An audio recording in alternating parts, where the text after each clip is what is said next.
Welcome back to We Need to Talk, everybody. Of course, this is the show that looks at football on the internet over the past 7 days. It's 7 days that's seen Thomas Tuchel getting the party started after Chelsea won the Champions League.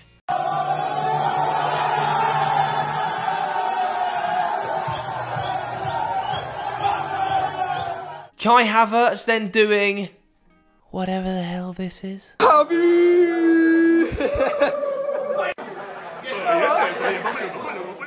And Thomas Frank giving my favourite interview of the weekend, a man after my own heart. Right now, I just want to get so drunk tonight, and then tomorrow we can think about Premier League. Thank you, Thomas. Enjoy it. Thank you very much. Well Thank done. you. Sorry for swearing. Anyway, today we need to talk about England again. Alright, last week, of course, Gareth Southgate, Big Gaz, gave his 33-man England squad for Euro 2020. Now, that needed to be cut down, which he has subsequently done. And on that video, I said if we hit 4,000 likes, I think, I would be doing a Euro 2020 prediction video with a whole of Football Daily. And that is coming your way. For this one, do you know what? Hit the like button for England to win Euro 2020. Come on, it's coming home. Because Gareth Southgate has just chopped 7 players and I'm about to react to it. The time is literally 5:02. Can you see that? 5:02. We're reacting to this live. 7 players. Let's have a look who's got the old chop. And hit that like button. Alright, the first name I'm noticing out here, Aaron Ramsdale. I don't think anybody's particularly surprised in the goalkeeping department that Aaron Ramsdale hasn't been included. I thought it would be Dean Henderson, Pickford, and of course Sam Johnston. Maybe a little bit unlucky. Of course, Sheffield United's Young Player of the Year and Player of the Year, and definitely improved going out across the course of the season. At the start of the season, I felt like he was a little bit dodgy, and it's probably a bit of a toss of a coin between him and Johnson for that third goalkeeping position. Some people might say that Ramsdale deserved the shout. You know, he's only 23 years old. It would have been good to get him some big tournament experience. Johnston, he's 28. Has he got many major tournaments left in him? I'm not too sure, especially when Nick Pope is back fit and firing. So there is an argument to be made that Ramsdale could have gone, but who cares? Third choice goalkeeper anyway, innit, lads? Just looking then, and everybody was talking, weren't they? This was the big talking point. Trent in, Trent out. Trent is in. Come on, Gareth. Get in there! Trent's in, as are all 3 of the other fullbacks. We've got 4 right-backs in the squad, ladies and gents. But you know what? I'm absolutely delighted with that. I'd rather see those 4 right-backs in the squad than anything else. You know, we've got a Premier League winner, we've got a La Liga winner, we've got a Champions League winner, and we've got a generational talent in Trent Alexander-Arnold. And it has to be said, in my opinion, Trent has been playing some of the best football I've seen him play in a long time in the last 3 to 4 months. I think he's been Liverpool's best player towards the back end of the season, maybe the best right back in the league in the second half of the campaign. So he had to go. Do you know what? Maybe we should have listened. Maybe we should have paid attention to Gareth Southgate when he said this. Trent can play right back, can play wing back. I think can play in midfield, has done as a kid.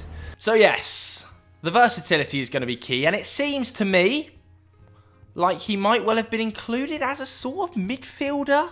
James Ward-Prowse has been chopped. I'll come on to him in a little bit. Let's concentrate on more defenders, because Ben Godfrey has also been chopped. Not a massive surprise here, really. He was still only 23.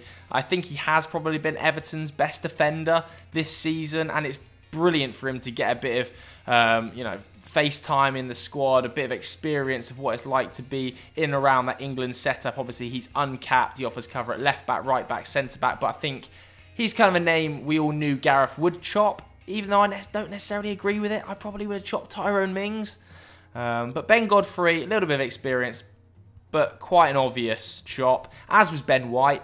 Right, 23 years old. Yes, he's also versatile, you know, right back, left back, defensive midfield, centre back. I think he started 36 games for Brighton this season. But to be honest with you, those two were the obvious names that were going to get cut out of this England 33-man squad. Probably slightly fortunate to be there ahead of the likes of Tomori and Konsa. So no massive surprise, even though personally, I wouldn't have taken Tyrone Mings. I would have gone for maybe a Tomori or a Konsa. I think in that role, I also think Lewis Dunk, very unlucky not to be in here, but we've seen Ben Godfrey, Ben White, out. Moving into the midfielders then, and this is where it gets really interesting, I think, because like I was saying a minute ago, I wonder whether Gareth, just listening to his comments there about, Reece James playing as a defensive midfielder, he sees potentially Trent being able to play in central midfield. That's the reason he's not taken James Ward-Prowse here, I think. Anyway, because James Ward-Prowse was probably going to play on the right-hand side of that midfield 2 or 3. Maybe Trent can slot in there. We know he's absolutely unbelievable from set plays. Trent Alexander-Arnold, maybe not quite James Ward-Prowse's level, but I'm not that bothered about that. I don't think you should take a player just based on their set-piece ability alone. And yes, James Ward-Prowse has had a sensational season. Started all 38 games, has just a phenomenal delivery from set pieces. 15 goal involvements this season shouldn't be laughed at, and he is a pretty decent player. But I agree with this selection. I agree with the idea of dropping James Ward-Prowse. If you've got Rice, you've got Hendo, Phillips, Bellingham, I don't think you need Ward-Prowse as well. Worst comes to the worst, Trent can come into that central midfield role. I know he's not played it for Liverpool, but I'm kind of excited at that prospect. It's a bit tingly, isn't it? I like the idea that he's just gone, we're playing all 4 boys. That's class. Hats off to big Gareth Southgate. All right, next up, we've got Jesse Lingard. And I have to say, I'm a little bit surprised that Jesse Lingard hasn't been included in the 26. A lot of people on Sunday Vibes were mocking me because I said, if you're going to take a bloated squad like 26, some of the players who aren't going to get minutes, you want them to be good characters around the dressing room. I obviously got mocked widely for saying that Jesse Lingard should go based on vibes, but I think that's a little bit unfair because he has also had an outstanding back end of the season, 13 goal involvements in 16 games, he's in the form of his life, and he is well liked around the dressing room. So I'm surprised that Southgate hasn't picked Jesse Lingard and instead seems to have gone for Bukayo Saka, which is a brilliant choice. I think that's super exciting for Bukayo Saka, and he deserves to be on the plane. He offers cover in the fullback slots, in the forward slots. He can even play in midfield. I'm really excited to see Bukayo Saka at a major tournament. I pray he can produce and drag England through games like he has Arsenal. And he might not be a starter, but he might well have a significant role to play in this England Euro 2020 campaign because of that versatility. So I'm delighted to see Bukayo Saka in. I'm a little bit sad for Jesse Lingard though. Moving into the forwards then, we'll start with the obvious one because I think we all saw this one coming. Ollie Watkins missing out. It's pretty sad for Ollie Watkins. He's done brilliantly to get himself into that 33-man squad ahead of the likes of Patrick Bamford, Danny Ings. So I'm not overly surprised he's been cut just because I think he probably would have been 4th choice striker behind, Harry Kane, Dominic Calvert-Lewin, obviously. And I think Marcus Rashford probably seen to be able to play through the middle in Gareth Southgate's eyes as well. So do you need the 4th choice striker or do you take a more versatile player like a Bukayo Saka? I think that's probably the right decision. Ollie Watkins might have a role to play for England in the future and he's had an outstanding campaign, his first season in the Premier League for Aston Villa. But I agree with Gareth. Dropping Watkins is the right decision. And then Mason Greenwood. We come to Mason Greenwood. I'm just gutted for him. I think Mason Greenwood would have been on the plane over Bukayo Saka if it wasn't for this injury. Obviously, 9 goals in his final 12 games for United. He's probably United's best player for the final 6 weeks of the season, alongside maybe, Edinson Cavani, fighting for that sort of role. But just sensational off the right, coming in on that left, a brilliant finisher. His all-round game has improved so much. He's still only 19.